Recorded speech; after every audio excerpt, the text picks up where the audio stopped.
couldn't pay my rent. I couldn't pay my heat. I had already been 2 months behind on my rent at that point. I was really seriously facing being out on the street with 4 kids. I got really scared. And I had to face the fact that as a parent, I had become a failure. I failed at just meeting the needs, just basic needs for my children and myself.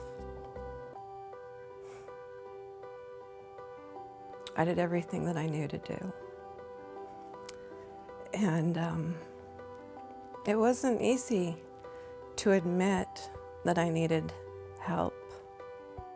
It's almost like the Ralph Ellison book, The Invisible Man. I mean, you're there, people, and they see you, but it's almost like they see through you. I mean, you're the guy that, kind of like a ghost. They don't acknowledge you. They walk around you, and that's the first thing. You're homeless, and you're pretty much a non-entity, and you don't count. And that's probably the most difficult thing. I remember when I was little, every time my dad would reach into his pocket, I could always hear his keys jingle. And then you think, I have no keys. I don't have a key to my house. I don't have a key to my car. I have no keys. I had nothing.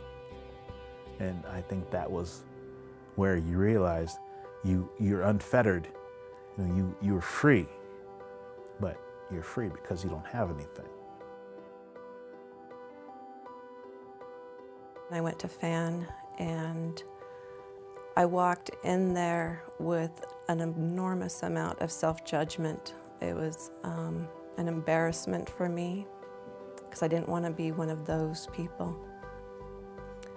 And when I went in there, I learned that my neighbor, that people in my neighborhood, that the child who sits next to my children in the classroom, that everybody is in this together, and that none of us are any better or any worse due to our financial situation in the moment or overall. The main thing I would say is, if you can give somebody the hand up, not necessarily the hand out, that's all we really need. I mean,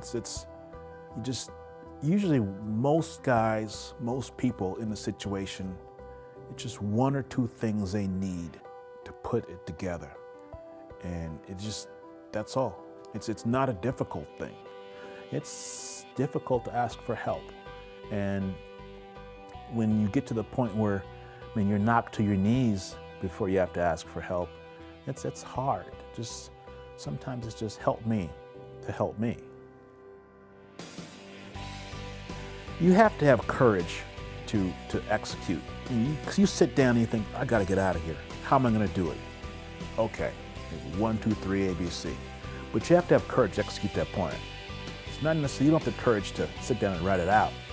You have to have the courage to get out and execute the plan. And hope, as long as you have hope, that somehow, some way I'm gonna get out of here, you will. But once you lose hope, you're done.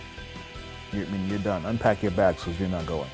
You realize that no matter how difficult things are, you will survive. It's a difficult thing. Homelessness is a difficult thing. It's not a terminal thing. And that's probably what I realized, that wow, I survived this. Courage is the ability to wake up every morning and to say, I'm going to do it again. Hope is that encourages you to wake up every morning and to realize that as the sun comes up every day, it's a new day, and you have the ability to make a choice and to change something that day or change someone. Never, ever give up on the hope that in any moment your life can change. In any given moment, your life can change.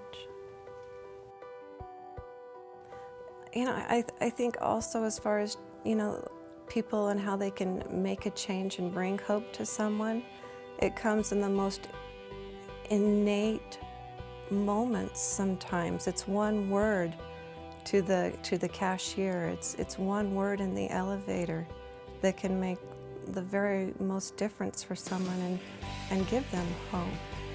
I don't believe it's too idealistic to say that every one of us has an abundance amount of love that we carry and hold within us. And sharing that love with somebody who needs it is not asking too much of anyone. And your love can be shared and given in so many different ways. Time, money, a handshake, a hug, half of a sandwich. Every bit can make a difference. I'm okay with where things are. I'm okay with how things came about. You look back and you think that it was a struggle. It was difficult. But what would I change? I think that if I had changed something or I'd done something different, I might be different. And actually, I'm at a point, it's interesting, not just with the process, but with my life, then I'm kind of cool with me. It's a long time. It's kind of good to be Stephen. So, yeah, I'm good with what happened. Parting words probably would be as simple as just saying a thank you. A thank you for the people who are taking the time to stop and to listen and to pay attention. A thank you to those who understand the deeper meaning of contributing, of connecting, and of community. A thank you to those who have brought me to this place of understanding. And universally, it's time that we all come together. It's time that we come together and that we take each other's hand and we just simply say, how can I help you? Because we all have something to give.